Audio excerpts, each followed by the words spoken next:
I added one enemy to this game and it broke everything.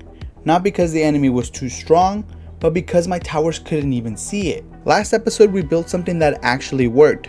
2 towers, 2 enemies, and a damage system that made both of them matter.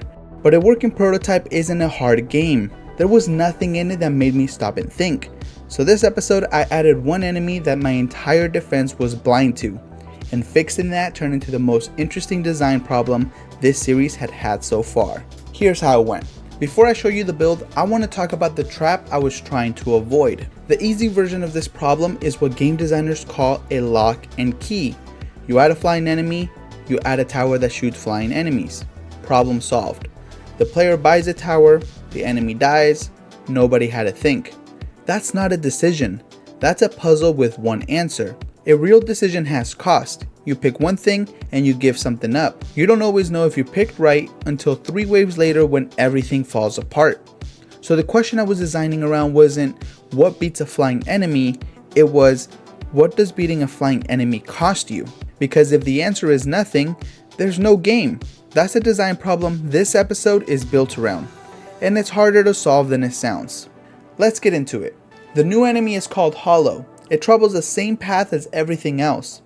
The only difference is that my towers can't touch it. And before I built the counter, I wanted to see the problem on screen first. The first thing Makko had to do was teach the game the difference between ground and air. I told it to tag every enemy that way. Makko pushed back. My towers already picked targets by enemy name, so playing ground versus air tag would have matched nothing and quietly broken all the targeting I already had. So instead it tagged Hollow as its own type, and left it off both towers list, which makes it untargetable by default. Smart fix, one problem.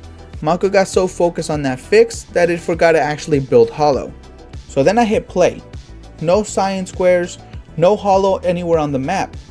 Just my towers shooting at the same enemies they've already beaten a dozen times before.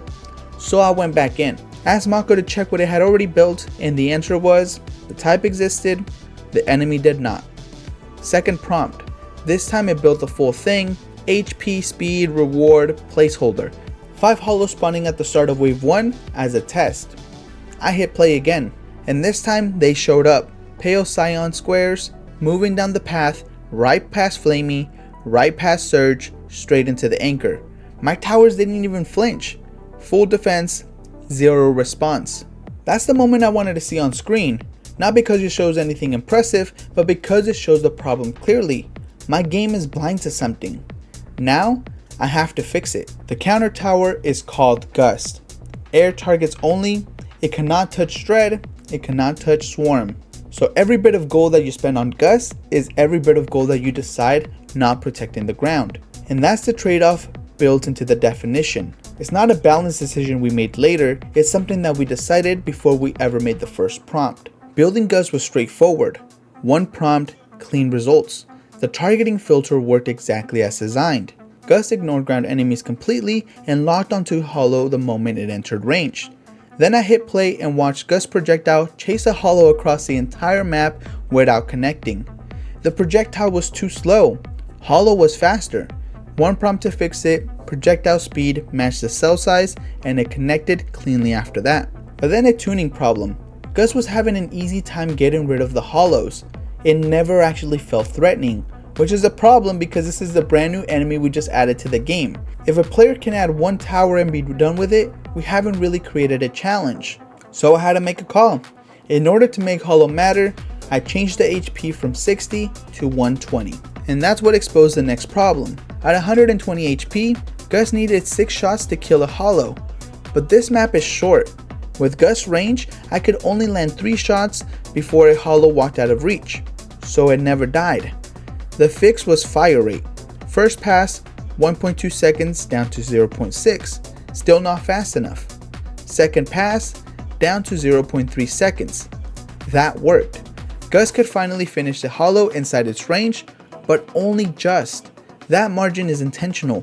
One Gust should be able to handle the early waves, but it needs to start struggling the moment Hollow counts go up, which meant that the wave composition mattered. During waves 1 through 4, there are no Hollows.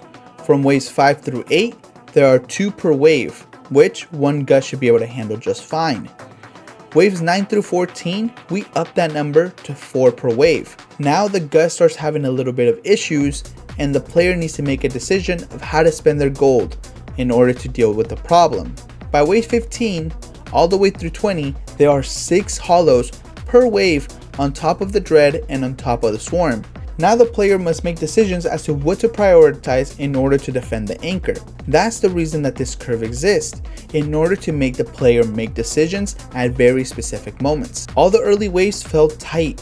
With 250 starting gold, I had enough money to buy 2 flamies and nothing else. Then I had to be strategic as to what I bought next. I knew that at wave 4 the Swarm was coming in, so I needed a search tower. And I knew that by wave 5, the hollows were going to be coming in, so I had to save enough to be able to buy at least one to ensure that the hollows didn't make it through. This meant that at every wave I was making an economic decision as to what to buy based on the threats that were coming. Those are the kind of decisions that this episode was based around. Wave 5, first hollow came in.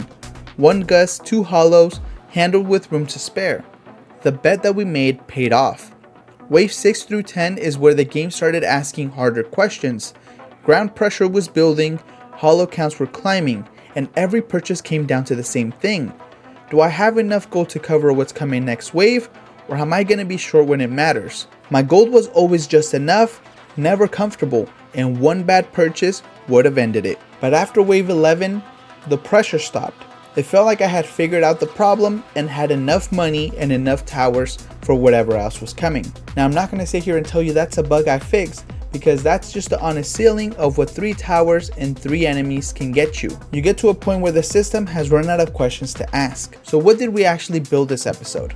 1 new enemy that forced a question that the existing towers couldn't answer, and 1 new tower whose entire identity is what it gives up, and a wave curve designed to ask that question twice. Once when a hollow shows up, and again when 1 Gust stops being enough. The game is harder now, but not because the numbers are bigger, because there's something in it that your existing setup can't solve. That's the design principle this episode was built around.